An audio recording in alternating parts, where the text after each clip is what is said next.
What inspires you? Technology, innovation, medical science? What if I told you I'll be talking to a company that combined all of this to come up with a product that's changing lives forever? Hello and welcome to Tomorrow's World. I'm your host Ena Sarkar, right here in Richmond talking to Ekso Bionics, who's going to change the world. We've seen them in science fiction movies like Alien, Iron Man, and Wolverine. But exoskeletons have now arrived in real life. A fascinating innovation that promises to change the quality of life, especially of the disabled and the wounded. Ekso Bionics, a Richmond, California-based company, is a world pioneer in the field of robotic exoskeletons.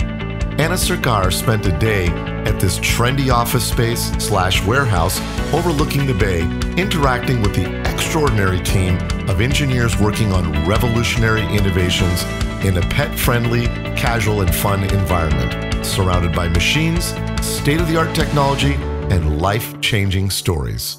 So for those of you who can't see the building around, I am actually surrounded by technology around here, talking to Tom, the CEO of the company. You're going to tell me the very beginning. How did it all start? You know, for a long time, exoskeletons were the things of science fiction. The problem being is that they consumed way more power than they can actually carry because they just were not efficient structures. And actually, our founders were the ones that broke through that puzzle and made them practical for use. And then we started down a path by doing some work for the government and work for the military. And from there, we learned all sorts of ways that machines had to work around a human body. A few years ago, we said the best thing that we can do right now to help the most people is to do that for rehabilitation care. So we designed a product to address spinal cord injury, but more importantly, stroke, because there's many more people who suffer from a stroke.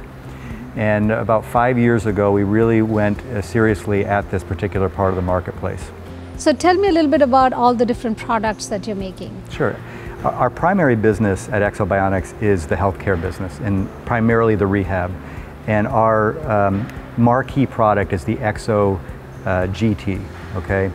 And that is the robot, that's the hardware, but it's also all the software. The machine is a breakthrough in technology. We're using all the latest stuff, and it throws off data. And what we do is we collect this data, we send it to the cloud, we perform analytics on it, and then we send that back to the clinic, which will help them make even better decisions about what to do with that patient on the next steps. We also have what is called Smart Assist, which helps to understand what that patient can do, right? And backs the machine away.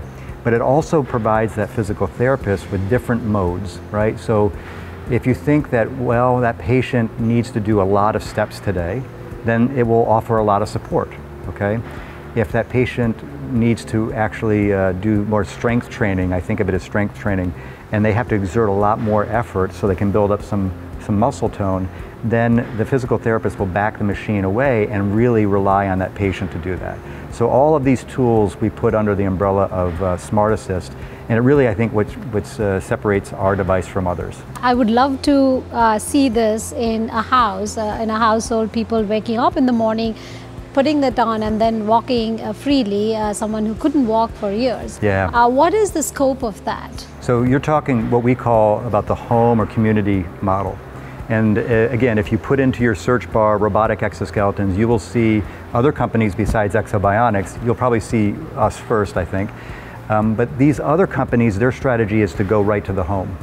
We completely agree with them that the home mobility market is going to be very exciting. But our strategy is different. We believe that we're going to get to that market, but the devices all have got to get more capable. They've got to be safe to be used in that community, and they've got to be more cost effective. And today, the industry has not cracked that code. When you say more capability, what is limiting the product today? There's a speed issue, and there's also a safety issue, right? In the rehabilitation clinic where you've got flat surfaces and you've got physical therapists, you've got a lot of safety there, right?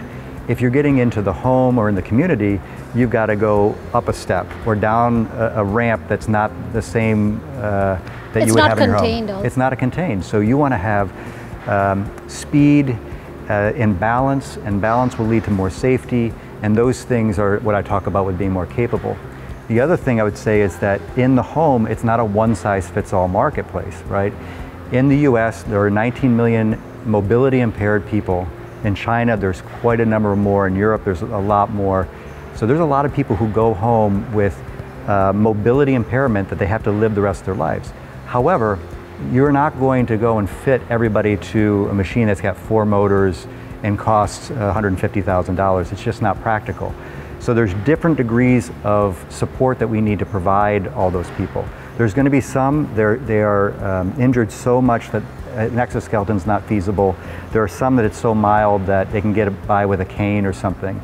But there's a good chunk in the middle that are going to need just a slight boost or maybe a little bit more support or something that looks a little bit like what we have today, but we just need to make it, again, more cost effective and safer for them in that community. Now, what is your dream with the company and the product? What is your dream? Like, you know, if 5 years later we were sitting and talking, what do you think would make you happy? So I see this in a short, medium, and long term. In the short term, we get to standard of care. We become standard of care in the rehabilitation environment. The next step, and by doing that, we have paved the way for robotic exoskeletons and the way for Ekso Bionics to be the chosen brand for that particular environment. And I think we're off to a really great head start on that. The next phase, I'd say, is that we use that as a foundation and then deploy these home mobility, ongoing wellness products into the home and the community as that chosen brand. And I think ultimately our vision is to remain the world's favored robotic exoskeleton company long term. We have other ideas. We nurture a business that tries to deploy exoskeletons into industrial applications as well.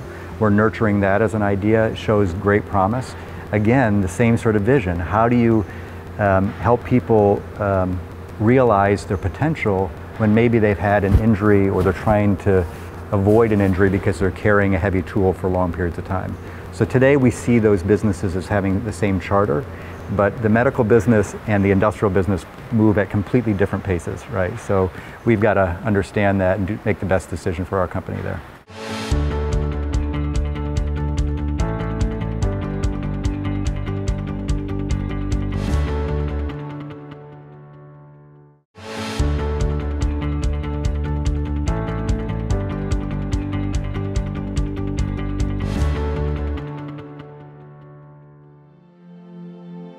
It was in September, so it was a nice fall day in Connecticut.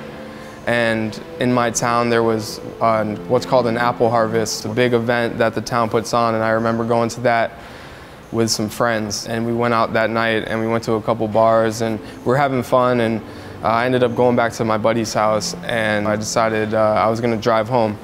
So I got in my car, and it was about 1.2 miles from my house to my friend's house, pretty much a straight shot, and I didn't make it home. I ended up flipping my car, going down a hill, coming up, bottoming out, so I lost control.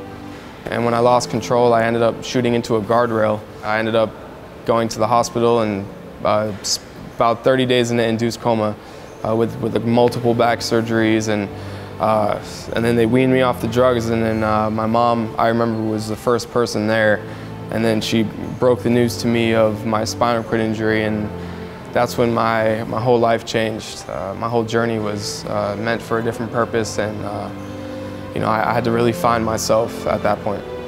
Just seeing the fact that, you know, I had my brain, my face, my smile, I was who I was, regardless of losing walking ability, that really changed me as far as just accepting what happened and understanding that, you know, you have so much going for you. You can't dwell on the negative. So it really changed my life on how I lived, and I was really motivated to get better and to recover and to just do everything in my power that would help myself get better and help others around me going through the same thing. So this took about less than, I think, 2 minutes to put on. Can you explain to us what each of these parts do to him? Sure. So if you want to start at the feet, basically it's a non-actuated ankle, so it's not powered, but it acts basically to help someone with stability and balance when they're up in the device, and you can change that setting depending on how strong or weak they are.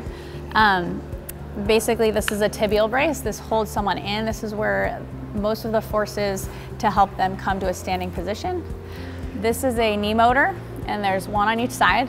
It's an electric motor. And then back here you see the hip motors on either side, also an electric motor which helps power the hip.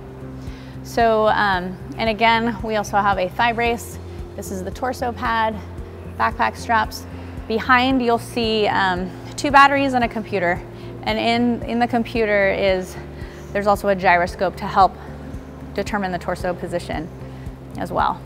So starting from the leg all the way up to the hip, each body part can be adjusted to what is required by the patient. Well, we basically can adjust from leg to leg how much motor output we need the device to provide. And then we also have a setting called adaptive that will adapt to whatever Shane is or is not doing. Now, is there any kind of IoT that kind of senses your strength, body strength, and adjusts by itself? So it doesn't actually sense the strength. We give the device an assignment. We want Shane to have a 12-inch step with a step height of 0.5 and a swing time of 1.0. And if Shane's strong enough to get ahead of that, so be faster than the assignment we've created, the device will sense that and it will back off. So there aren't like force sensors in here that are sensing his strength. It's just basically an assignment that we've given it that allows it to know when you're either at the assignment, ahead of it, or behind it. If you're behind it, it will pull you forward to bring you to the correct point in time. If you're ahead of it, it will back off and not give as much power. All right, I'm excited to see you get up and walk, and I've been waiting for this. Ekso Bionics has given Shane a new life, making him more confident and positive. He's currently pursuing a degree in marketing at Florida University and hopes to join the Ekso marketing team in the near future. Being an enthusiastic ambassador of the company, Shane inspires many survivors of accidents to stay healthy and pursue their dreams. Tiffany is one of them. Tiffany, first of all, you look gorgeous. You look damn good. Thank you, you too. What happened to you could happen to almost anybody, right? I mean, you just walked out of a party, I believe? Yeah, I was at a wakeboarding competition, and I was then in a back seat of a vehicle with a sober driver, and I was then hit head on at 130-mile-per-hour impact by a drunk driver, and everyone was pronounced dead on scene, including myself. And including yourself? Yes. Wow. Yeah. An off-duty fireman drove by and seen that I was in the back moving my pinky, and I made a faint sound. So then they gave my family 5% chance of survival. Then I spent the next 3 weeks, thank God, in a coma, but I woke up and I knew I had a purpose bigger than I had even imagined for myself, and now I'm here. So from being on TV, Hollywood films, TV serials and all of that to now, just tell me your journey and how did that all change? How has that changed you as a person? I still am very much involved in film and television in Los Angeles, Hollywood.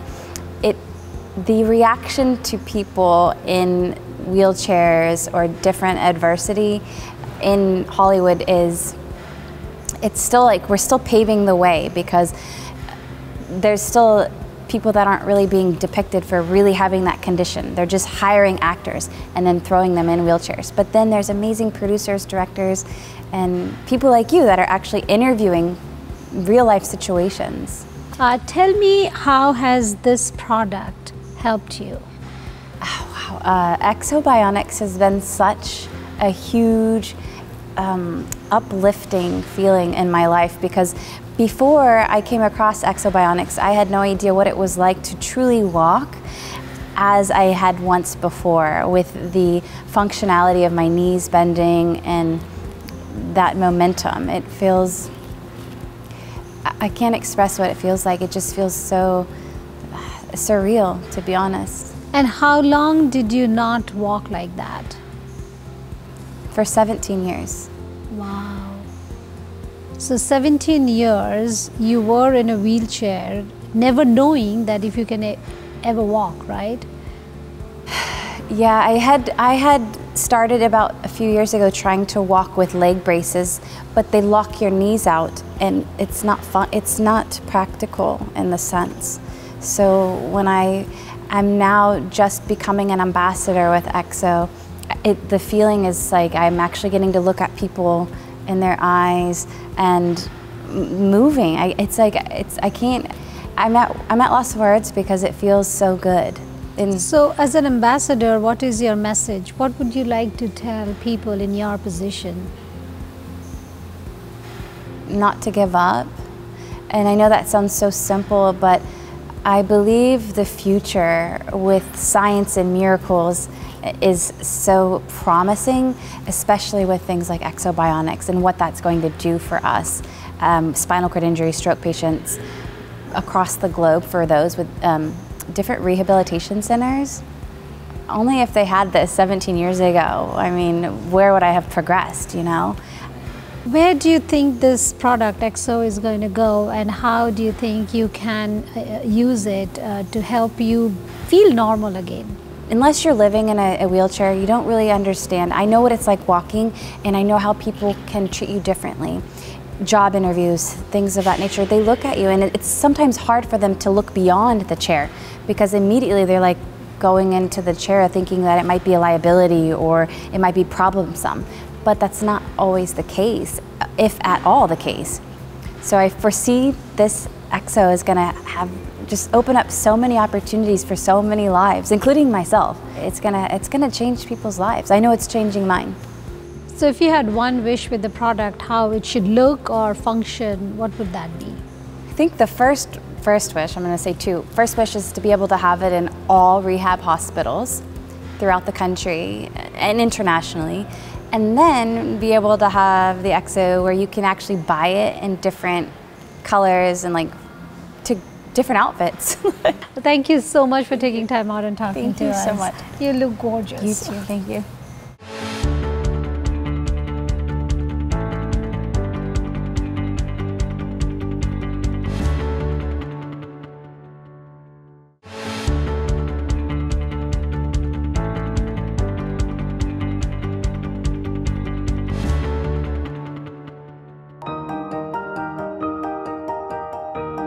Like most Silicon Valley companies, Ekso Bionics believes in taking care of health while at work, as it builds the stamina to perform well, think better, and live a happy life. We spotted Max Scheider, the CFO of the company, taking a small break within his busy schedule to go for a run. He was joined by Shane and Tiffany on wheelchairs, keeping up the company's vision of moving as one. Max, tell me your vision with the company. One day, I'd like to be sitting in an economy class seat. I'm a CFO, so I'm frugal. And a friend of mine who's paralyzed walks on the plane, walks down the aisle, sits next to me, and no one knows that she is spinal cord injured. And how do you think you'll be able to achieve that? At some point in time, sensors will be extremely fast, actuators will be very small. You'll have a pair of blue jeans with Kevlar that goes through the blue jeans, and that device, that suit, that pants, knows what someone's weakness is, and then will allow that person to walk wherever he or she might be. Well, if we step back and try to understand the current stage of the company, can you explain to us who are you marketing and how are you financing this? So that vision is very much in a few years from now. Today, it's focused on helping people who are paralyzed, who have suffered some sort of debilitating walking disease, to stand up and walk and rehabilitate. So we're focused 100% on rehab centers, hospitals, where they have patients who have had a stroke or something similar and need to get up and walk. The more you walk, the earlier you walk, the more often you walk, the better you can recover. So rather than leaving the hospital in a wheelchair, perhaps someone can leave actually independently walking again. Now, where is your market today? Is it all over US, or are you targeting international markets as well? Obviously, we have a strong position in the US. I estimate about 60% of our customers and units are here in the United States. about 40% are in Europe. Europe is another big market for us. However, Tom Luby and our board want us to be a global exoskeleton company, and we have no presence or have had no presence in Asia up to now. And you'll see that as one of the initiatives we're taking over the next 3 to 6 quarters to build up a presence there. Now, what about partners? Do you have partners that you work with? Our biggest partners are our customers, hospitals that have helped us do a lot of studies and helped show the rest of the market that there is a future for robotic rehabilitation. So one set of partners in the United States are what we call the model centers. These are hospitals that study and research spinal cord injury. And I think we have over 50% of the top 10 model centers are our customers. They include Kessler, they include RIC, Rehab Institute of Chicago, they include TIER in Houston. And many of them have now bought a second, a third. In the case of Kessler, they now have 6 of our devices. So I see them as great partners. We also have partners in the form of suppliers.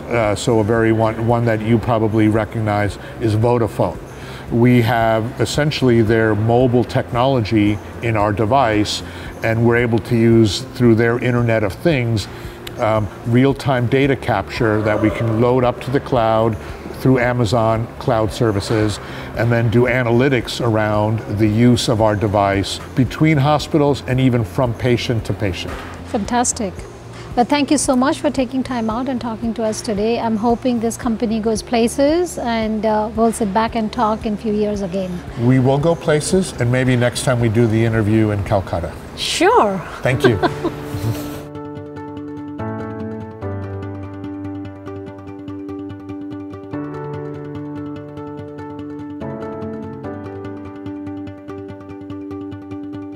Well, there's nothing more profound than giving hope to people who have been restricted in their lives, and to be able to live like a normal person all over again. This company is really promising. We'll come back and check with them how they grew and how they were able to change lives in the long term. Thank you so much for watching us today. We'll see you next week, same time, same place, for another exciting episode of Tomorrow's World. Take care.